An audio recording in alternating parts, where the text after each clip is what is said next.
Hai sahabat rebahan, selamat datang di channel hiburan kabar rebahan. Admin akan membacakan kelanjutan sebuah cerita novel yang sangat menarik, yang sangat seru, yang sangat menghibur, yang sangat membuat kita penasaran jika tidak mengetahui cerita kelanjutannya. Sebuah cerita novel yang sangat layak untuk diikuti dari awal hingga akhir. Tetapi sebelum melanjutkannya, pastikan kalian sudah subscribe channel ini dan aktifkan lonceng notifikasinya agar tidak ketinggalan jika admin upload video terbaru. Jika kalian menyukai cerita seperti ini, jangan lupa like, jika berkenan share juga ke teman lainnya agar teman-teman lainnya juga mendapatkan informasi hiburan di channel ini. Baik, kita lanjutkan di part ke 341 bertepatan dengan bab ke 1623 ketika Takashi Machi membuat keputusan dalam hatinya. Operasi putranya Takashi Eiji juga sudah selesai. Hati Takashi Machi berkedut saat melihat putranya dengan tangan di gips dan didorong keluar dari ruang operasi oleh dokter. Dia sangat ingin menghancurkan tubuh bajingan yang melukai putranya. Namun, setelah memikirkannya dengan cermat, sekarang hal yang paling penting adalah menetapkan kerjasama dengan keluarga Su. Kalau tidak, jika keluarga Su bekerjasama dengan keluarga itu, maka yang sial adalah dirinya sendiri. Jika tidak berani membuat masalah untuk saat ini, hanya bisa memilih untuk bersabar sementara. Untungnya meski Kobayashi sudah menemukan jejak orang itu dan mengawasinya dengan ketat, jadi dia berpikir orang ini sudah terjebak dan tidak bisa kabur. Dia bisa mati kapan saja. Ini hanyalah masalah waktu. Takashi Eiji hanya dibius di kedua tangannya, jadi kesadaran otaknya masih terjaga. Saat melihat ayahnya menunggu di luar ruangan operasi, dia merasa terharu dan sedih. Air matanya pun langsung menetes. Ayah, Eiji tidak berbakti, sudah membuat masalah untukmu. Takashi Machi melambaikan tangannya, menghela napas dan berkata, masalah ini juga tidak bisa menyalahkanmu sepenuhnya. Kamu istirahatlah dengan baik. 2 hari ini ketika kondisimu sudah stabil, aku akan membawamu pulang agar kamu bisa beristirahat dan memulihkan diri. Takashi Eiji mengangguk dengan cepat. Setelah terluka di luar, anak-anak selalu baru akan menyadari kehangatan rumah. Sekarang Takashi Eiji hanya ingin pulang untuk memulihkan lukanya. Tepat pada saat ini, seorang bergegas masuk dan berkata pada Takashi Machi dengan hormat, Presiden Ito Yohiko mengirim bunga dan keranjang buah untuk menyampaikan simpati. Ito Yohiko. Takashi Machi langsung menyerengit dan mendengar nama itu. Segera dia berteriak dengan dingin, berdasarkan pemahamanku tentang bajingan itu, Yohiko ini, dia mengirim bunga dan keranjang buah sekarang pasti untuk mengejekku dan menertawakanku. Waktu itu putrinya pulang dengan cedera serius setelah bertanding di Tiongkok. Ketika dirawat di Tokyo, aku juga mengirim bunga dan keranjang buah untuk menertawakannya. Tidak disangka dia akan membalasnya dengan begitu cepat. Takashi Eiji dengan lengan di gips berkata dengan marah, ayah, itu Yohiko bajingan tua itu memang orang yang berpikiran sempit. Katanya bunga dan keranjang buah yang ayah kirim ke rumah sakit waktu itu dibuangnya ke tong sampah. Kali ini dia melakukan hal yang sama persis. Memperjelas, dia dengan sengaja menertawakan kita. Kali ini aku begitu memalukan. Tidak tahu bagaimana bajingan ini akan mempermalukanku ke depannya. Takashi Machi tersenyum canggung dan menghibur. Nah, kamu juga tidak perlu begitu marah. Mungkin itu Yohiko tidak punya maksud lain. Sungguh hanya ingin menyampaikan simpati. Takashi Eiji bertanya balik. Ayah, apakah Anda sendiri percaya dengan perkataanmu ini? Saat putrinya terluka, Anda mengirimkan bunga dan keranjang buah dengan niat apa? Bukankah untuk mengejek dan menonton pertunjukan bagus? Takashi Machi mencibir. Perkataanmu benar. Aku memang ingin mengejeknya. Takashi Eiji berkata dengan wajah sedih. Meskipun video itu Nanaku terluka juga tersebar di seluruh Jepang, tapi orang Jepang sangat menghormati dan merasa kasihan padanya. Banyak penggemar yang berinisiatif maju untuk melindunginya dan mengadakan kegiatan berdoa untuknya di internet. Tapi aku terluka kali ini dan seluruh Jepang menertawakanku. Aku sangat memalukan kali ini. Setelah itu Takashi Eiji tidak bisa berpikiran terbuka dan tidak bisa menahan tangis. Tidak heran dia begitu rapuh. Bagaimanapun sebelumnya dia adalah suami idaman warga negara Jepang. Banyak wanita tergila-gila padanya dan memanggilnya suami di internet. Tidak disangka dalam sekejap dia akan dipukuli sampai terluka parah di depan semua orang di dalam negeri. Kejadian ini bisa dikatakan sudah kehilangan harga diri seumur hidup. Selain itu, hampir tidak mungkin ada kesempatan untuk mendapatkan harga dirinya kembali. Meskipun benar-benar membunuh Hichen, juga tidak ada gunanya. Bagaimanapun situasi mengenaskan dipukuli sudah diketahui orang-orang Jepang dan akan mengakar di hati orang-orang. Ekspresi Takashi Mechi juga sangat buruk ketika sedang berpikir bagaimana menghibur putranya. Ponselnya tiba-tiba berbunyi. Takashi Mechi mengeluarkan ponselnya. Dia menekan untuk menjawab. Saat melihat itu adalah nomor yang tidak dikenal. Segera setelah itu terdengar suara Itoyo Hiko dari ujung telepon. Saudara Takashi, aku dengar putra pertamamu dipukuli di Tokyo hari ini. Pada awalnya suara itu Yuhiko seperti agak khawatir, tapi siapapun yang memiliki sedikit otak bisa mendengar bahwa suara ini adalah sindiran. Takashi Mechi berkaitan dengan wajah suram. Itu, aku ingat bahwa aku menyimpan nomormu. Kenapa kamu sudah menggantinya? Tidak, itu Yuhiko berkata sambil tersenyum. Nomorku masih sama seperti dulu. Sekarang aku menggunakan ponsel asistenku. Aku takut jika aku menelponmu dengan nomor sendiri, kamu tidak akan menjawabnya saat melihat namaku. Ekspresi Takashi Mechi langsung menjadi semakin suram. Perkataan itu Yuhiko benar. Jika dia tahu itu panggilan darinya, sampai mati pun tidak akan menjawabnya. Tidak disangka bajingan ini sangat hebat. Mengganti nomor lain untuk menelponnya. Dia hanya ingin mengejek dirinya sendiri, bukan? Saat mendengar Takashi Mechi benar-benar tidak berbicara, itu Yuhiko langsung berkesan sambil tersenyum. Takashi, kenapa kamu tidak berbicara? Apakah kamu merasa sangat memalukan karena putramu dipermalukan oleh orang lain sampai seperti itu? Takashi Mechi sedikit tidak bisa menahannya lagi dan bertanya, itu apakah kamu punya masalah? Jika tidak ada masalah, aku akan tutup teleponnya. Jangan, itu Yuhiko berkata sambil tersenyum. Takashi, aku menelponmu terutama merasa tidak terima untukmu dan putramu. Lihatlah sama-sama terluka. Ketika putriku terluka, seluruh Jepang menghiburnya dan menyemangatinya. Namun setelah putramu terluka, seluruh Jepang menertawakannya. Netizen sangat menjengkelkan. Bagaimana bisa membedakan perlakuan seperti ini? Benar tidak? Takashi Mechi mengatakan giginya dengan marah dan berkata dengan dingin, itu Yuhiko, seberapa jauh kamu bisa pergi? Enyalah, jangan membiarkanku melihatmu lagi. Begitu Takashi Mechi mulai memarahi, itu Yuhiko semakin tersenyum dan berkata dengan gembira, Takashi, ada sebuah ungkapan Tiongkok yang sangat cocok digunakan untuk menggambarkan kamu yang sekarang. Apakah kamu tahu apa itu? Takashi Mechi memarahi, aku tidak ingin tahu, kamu nyala. Saat berbicara, Takashi Mechi langsung menutup telepon. Namun dia menerima pesan tidak lama setelah telepon ditutup.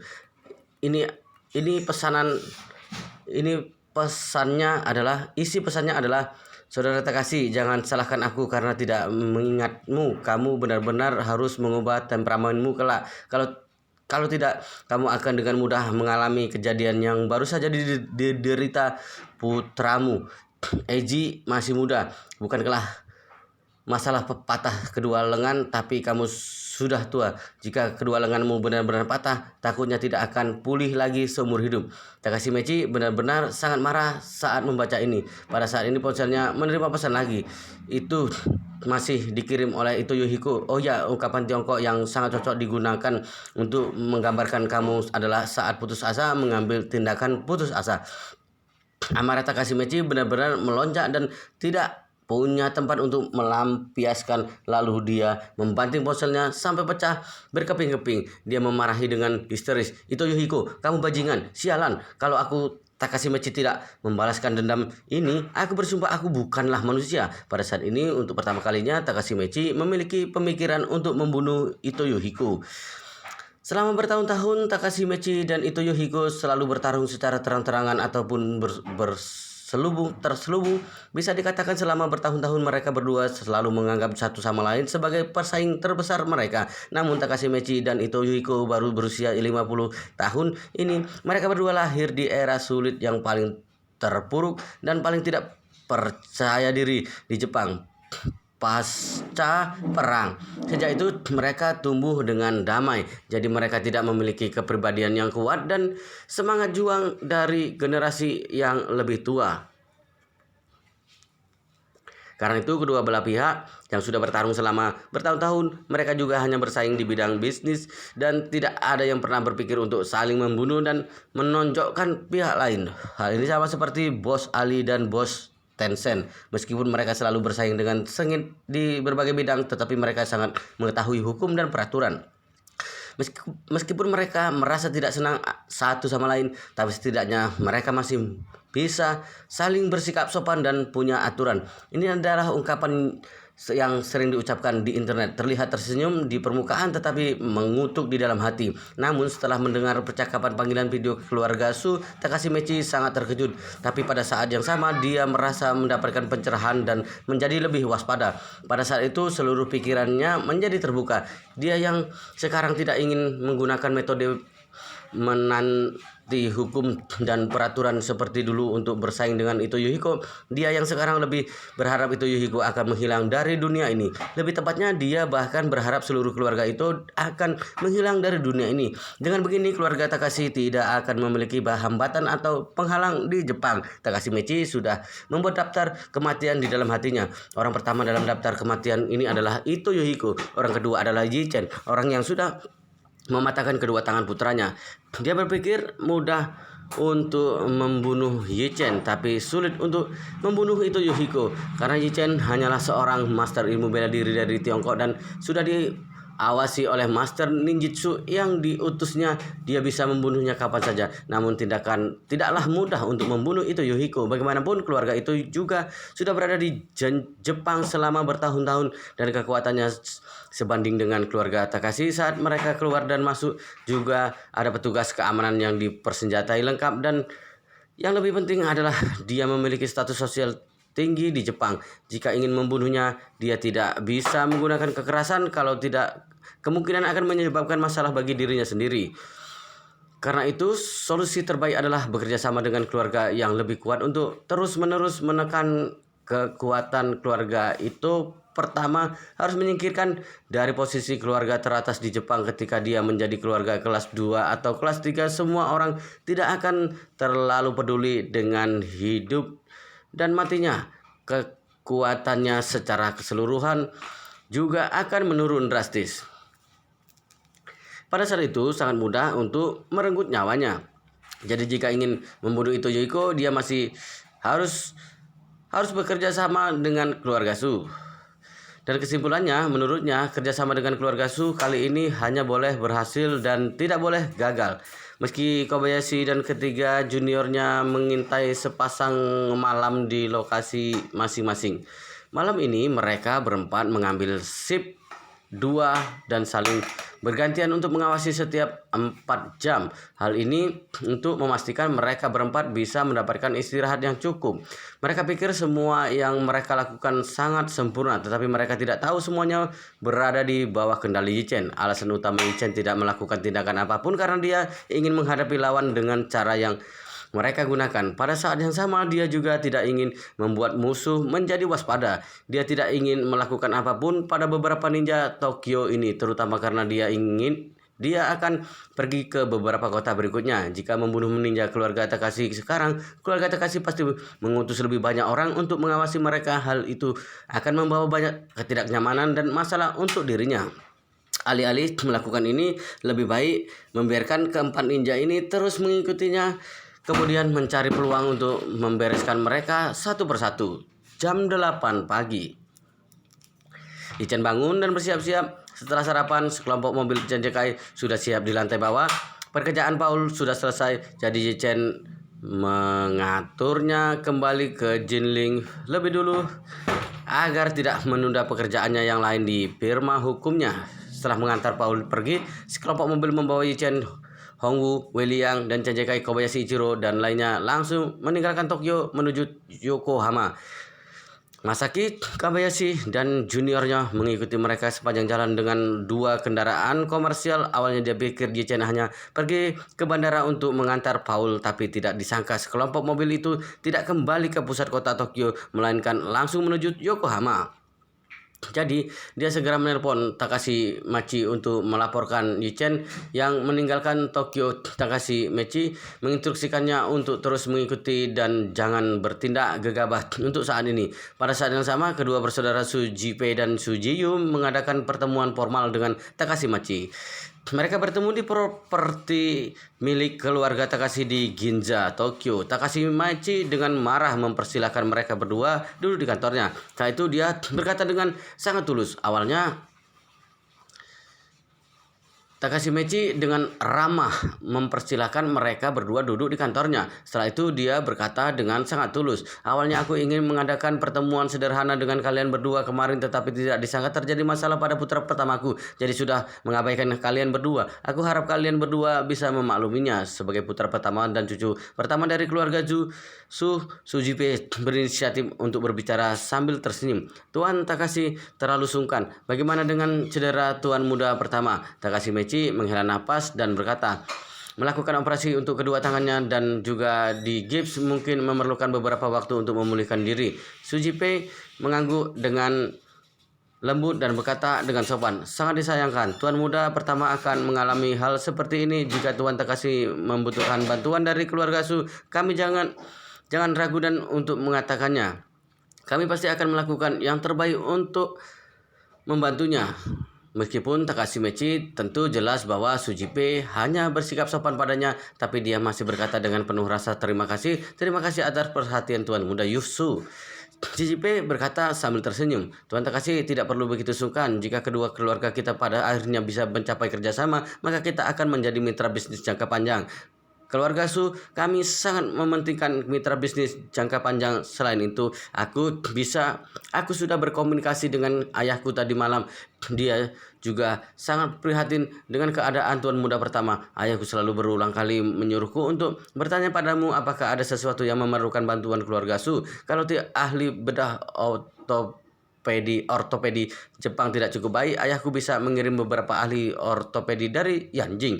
Takashi Machi berkata dengan tersanjung, terima kasih banyak pada Tuan Su.